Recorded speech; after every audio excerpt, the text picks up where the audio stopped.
What's going on, everybody? Liam Mitchell alongside Mr. Chuck Von Schell.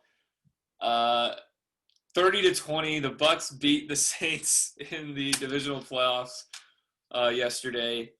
First time in 18 years the Bucs are going to the championship game, and it's going to be at the frozen tundra, Lambeau Field, on Sunday. Aaron Rodgers versus Tom Brady. Oh boy, I cannot wait. An old NFC Central rivalry. It's supposed to be like 20 degrees and snowy. I'm just pinching myself. I said earlier in the year, Chuck, I wanted to play the Saints again. I couldn't stand their arrogance. I couldn't stand, and I knew that we were better than what we had shown in the two games we had played against them.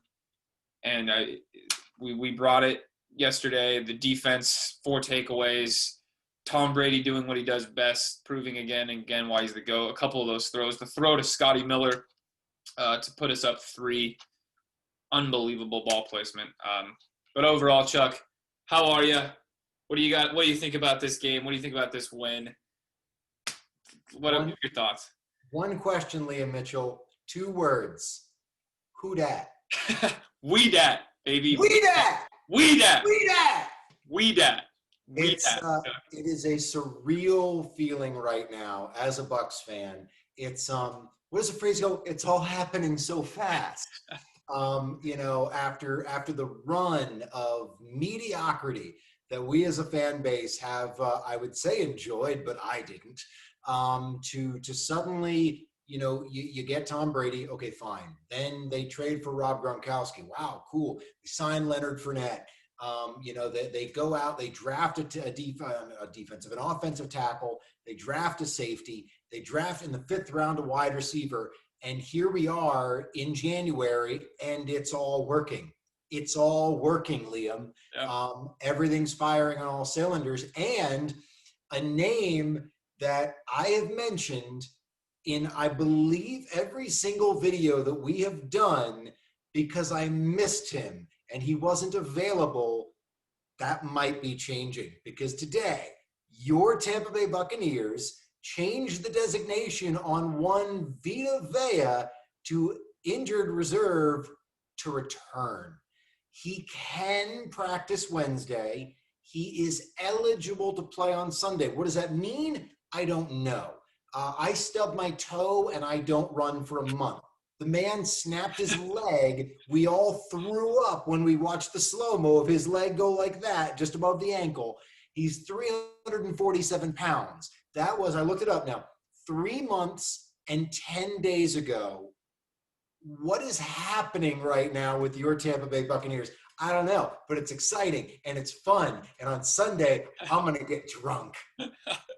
If we get Vita back, man, absolute monster. In my eyes, probably in your eyes as well, one of the best interior defensive linemen in the National Football League. I mean, this is a huge piece we would be getting back on defense to go up against. Literally and figuratively huge. No, literally and figuratively. Speaking of this defense, fantastic to have Devin White back. The man was all over the field yesterday, sideline to sideline. Obviously, Johnny on the spot, picking up that fumble. Phenomenal play by Antoine Winfield Jr., forcing that out of Jared Cook's hands. And then, of course, the interception that eventually gave the Bucs a 10-point lead. Great game by Devin White. The defense as a whole. I mean, you take away the one fluky trick play. It looks like Carlton Davis got a little antsy and went after Alvin Kamara instead, left his man wide open. But you know what? Michael Thomas didn't have a single catch, so I've got to give props to Carlton Davis as well. The defense, again, as a whole, phenomenal job. And then offensively, Rojo's still dealing with that quad injury. He was pulled up on it a couple times, but Leonard Fournette really stepped up, 2nd consecutive week, over 100 yards from scrimmage. I think we still need to see the results of the MRI for AB. Hopefully AB is okay, but Scotty Miller stepped in. That's one thing that this team has, and that's receiver depth. So just, again, cloud 9 with a win against the Saints, and I can't wait till Sunday, man. I think watching that game, going into the game, You knew that they had a chance because it's the playoffs and it's an any given Sunday league. But you knew that things had to change. You knew that they couldn't come in with the same game plan that they went against the Saints the first time. And you knew that the offense had been playing better. You knew that the offense was going to be able to execute some. But you knew that if they were going to win that game, the defense had to play their best game of the year, and they did. Simply put, you had contributions from guys that had been much maligned. We're talking about Sean Murphy-Bunting, played with his hair on fire. Not just the interception early that really set the tone for the game, turned the game around. The Bucs were trailing at the time of that Huge play. play. One play later, Mike Evans scores. But in run defense, tackling, Sean Murphy-Bunting looked like a guy who had figured it out. And then what else have we been talking about all year? Devin White going forward, attacking the run, yes. Rushing the passer, yes. Great player. In coverage, huge liability. His last few games that he has played, and obviously he missed Atlanta, number 2, and he missed Washington, but he's been making plays in coverage. And last night, I think that Devin White arrived. I think that sitting down for a couple of weeks and probably agonizing over what might happen without him on the field, he came back inspired. He's healthy. He's fresh. Yeah. And he is going to be ready to play on Sunday, COVID and Lord permitting.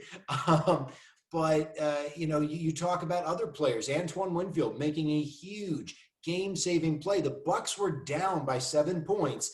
And Jared Cook had just caught a first down. They were going to be about at midfield if he just tackles him. That's arguably the play of the game, forcing that fumble. Yeah, absolutely. Mike Edwards, he plays 4 or 5 snaps a game, and he's got his hands on, I think, like 6 turnovers this year for the Tampa Bay Buccaneers. So it's an all-hands-on-deck situation. The run defense was stout. Jason Pierre-Paul, wasn't huge on pressures. We didn't quite get to Breeze. We were able to touch him a few times, but we were able to disrupt his dropbacks. And JPP, on I want to say their second drive of the game, after the long punt return got called back by a penalty, had a huge pass deflection to stop them on 3rd down, force them to kick a field goal. Just absolutely huge performances by so many different players on our defense. It's going to be difficult next week. Carlton Davis was seen limping. You know his groin's not 100%. Sean Murphy-Bunting was limping around in that 4th quarter. Jamel Dean, I think, missed some snaps. So against a very talented wide receiver core for Green Bay, it's going to be tough. We need pressure. If Vita Vea can go 15, 20 plays, those could be influential plays, hopefully pushing the pocket, allowing guys like Shaq Barrett, JPP, and Ndamukong Suh to get some one-on-ones and maybe make an impact on Aaron Rodgers. Absolutely. So going back to Devin White, again, I think it's crazy that he didn't make the Pro Bowl this year. If people didn't know about Devin White, they do now. After a nationally televised game like that, making the plays that he did. I mean, like you said, I think Devin White has arrived and is going to be a very good linebacker for years to come. But, yeah, looking ahead at the Green Bay game, we got a lot of pressure on this Green Bay offense the last time we played them. And you hope you see some of the same on Sunday. They will be without their left tackle, David Bakhtiari, who they did have in that Week 6 game. And it's just so important to put pressure on Aaron Rodgers to try and confuse him to the best of your abilities. I mean, who knows? We may see a lot more running in a snow. I don't really know exactly what the forecast is going to be like. I've heard there might be snow, but pressure is absolutely important, Chuck. And I hope we can see Vita, like you said, a solid 15 to 20 plays of Vita Vea is better than no plays of Vita Vea. We'll see. It's supposed to be about 24 degrees at kickoff with a 60% chance of daytime snow. So you can expect a winter wonderland, the truly frozen tundra of Lambeau Field. Now, if they want to run the football, I'm perfectly happy to see them do it. They're going up against the number 1 ranked rushing defense. You saw again on Sunday, every time the Saints I think Alvin Kamara might have gotten 2 or 3 runs where he broke off between 10 and 15 yards. And other than that, they were bottled up. Yeah. So, if they want to give it, to whichever running back they please, I'm more than happy to watch Levante David and Devin White run them down because that's what they do. Raheem Nunez-Roches, Steve McClendon, William Golston, and Ndamukong Suh, these guys are here to stop the run. JPP is a very good run defender in his own right. Our cornerbacks play the run very well. I'm so much more afraid of what Aaron Rodgers can do. He's been playing at an MVP level. I think he's got something like 5 or 6 interceptions on the year. 2 of those were in the Week 6 game that they played in Tampa. And I don't expect him to make mistakes like that again. It's going to come down to our guys staying with their receivers. Are we going to be able to cover Devontae Adams? Are we going to be able to, cover their secondary and third receiving options? My Packers fan friends are going to bug me about this, but my mind's drawing a blank. I'm too focused on Bucs versus Saints, but it's going to be a tough matchup. But I think a very evenly drawn matchup. Yeah. The Packers have a good defense. They're 5th ranked defense. Bucs have already beaten the number 2 and number 4 ranked defense these playoffs. So bring on number 5. Yeah. It's Devontae Adams, I think, had 6 for 61 in that Week 6 game. I think both passes that were intercepted early on were intended to go to Devontae Adams. He has been arguably the best receiver in the NFL this year. I think he finished the regular season with 18 touchdowns. Him and Rodgers are playing at an unbelievably high level. Of course, I like the Bucs' chances in this one. Of course I do. But I do think this is going to be a very tough game. It's going to be a very close game at Lambeau on the road. I wouldn't expect the Bucs to be winning 38-10 in this one, as much as I'd love them to. I think this one's going to be a little bit closer than that last game we played. The Packers are going to bring it. This is playoff football, So hopefully Carlton's okay with that nagging groin injury, and Jamel and these guys can shut down Devontae Adams. And then we look at guys like MVS and Alan Lazard and big Bob Tonyan, who actually has had a really good season for the Packers. So slowing Aaron Rodgers down is key, though, if we want to win this game. That is for sure, because I have all the confidence in the world in Tom Brady in this offense. I really do. You have every reason to be confident. One thing that does concern me, and it's part of who Bruce Arians is as a coach, as a builder of the offense. He's not the play caller. We know that's Byron Leftwich. Tom Brady has his say. But on 3rd and makeable on yesterday, the Bucs were kind of hit or miss. True. They're throwing deep shots on 3rd and 3. They're throwing deep shots on 3rd and 1. They took a sack on 3rd and 6. They had another 3rd and 1 where they had to convert on 4th because they weren't able to convert on 3rd. And you just think, man, can we just pick up 5 yards and turn this thing over? Because through those first, few drives, fortunately, the defense was holding the Saints to field goals. But the Bucs went 3 and out their first 2 possessions, and you're starting to think, this is like the Twilight Zone. This is like Groundhog Day right now. Fortunately, they were able to, convert some short fields into touchdowns. But against the Packers, that actually happened the first time too. Well, remember, the Pack were up 10-0 and driving for more before Jamel Dean ran that interception back for a touchdown. And after that, there was really no looking back. But Bucs have got to get some points on the board in the first quarter. Absolutely. I mean, we kicked 4 field goals against Washington, 3 last night. I'd like to see more getting the ball into the end zone. Touchdowns are a lot better than field goals, as we all know. Shout out to the O-line last night. Tristan Wirfs, phenomenal job against Cameron Jordan. Let's talk about the guy next to him. Let's talk about Aaron. Aaron take away the false start that he had. I'm sure Tom wasn't too thrilled about, but take that away. Stepped in very nicely for the injured Alex Kappa. Ali Marpet, Donovan Smith, Ryan Jensen was mauling Alex Anzalone all night. I had multiple people, my friends, my dad texted me like, dude, the long-haired guy, 47, Anzalone is getting owned by Jensen right now. Like every play. But I think Tom only got sacked 1 time. And for the most part, had a really nice pocket last night, was able to deliver some nice passes to the likes of Miller, Brait, and Godwin. So, again, continuing Preston Smith, Zadarius Smith, the Packers do have some good edge rushers and can get after the quarterback. But you know what? I hope this O-line can keep playing at a high level and keep Tom Brady protected and off his backside. So hopefully that's something we see lead into next week, man. It is going to be fun.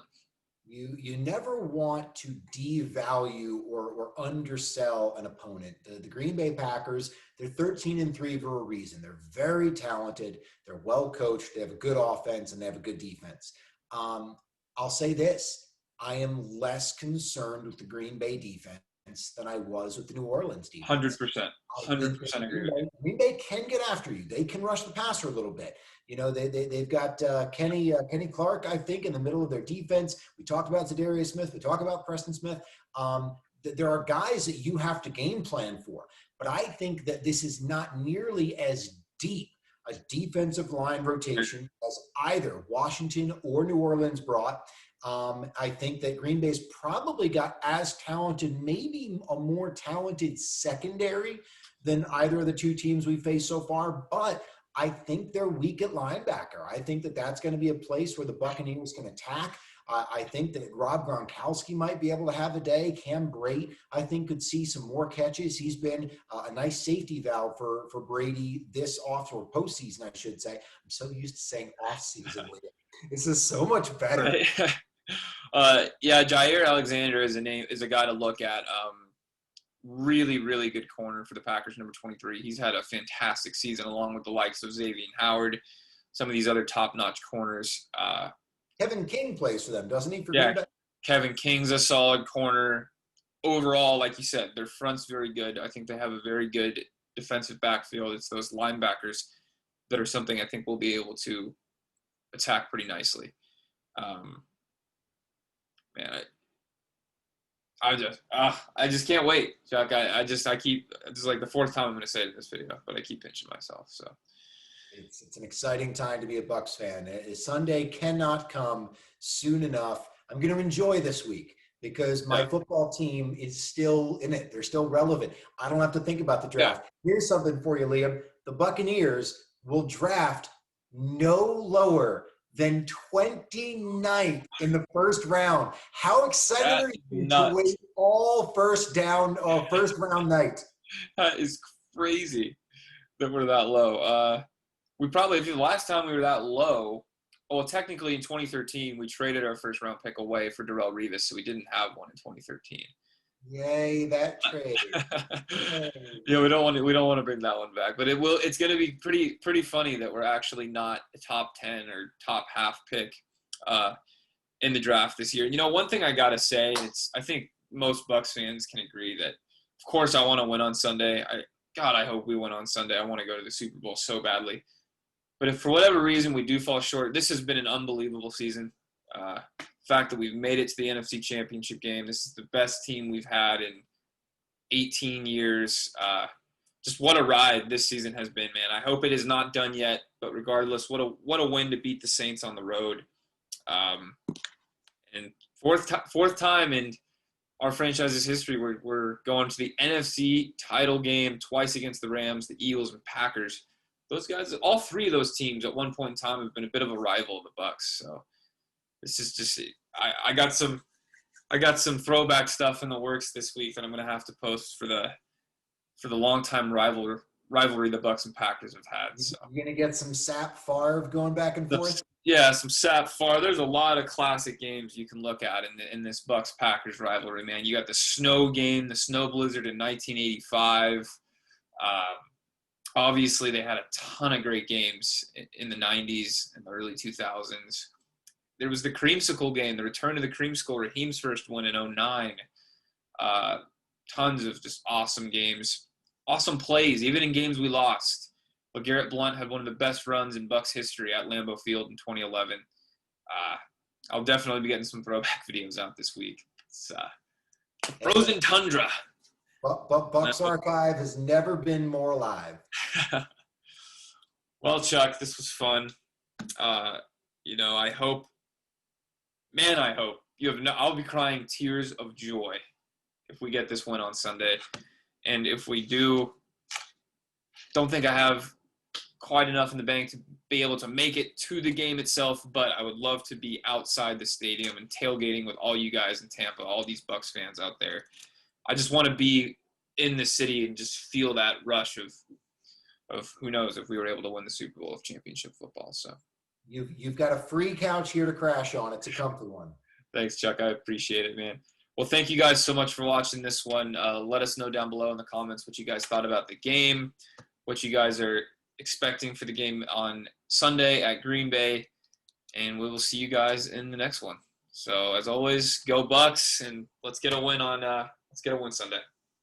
Go Bucs! Let's do this! Get it.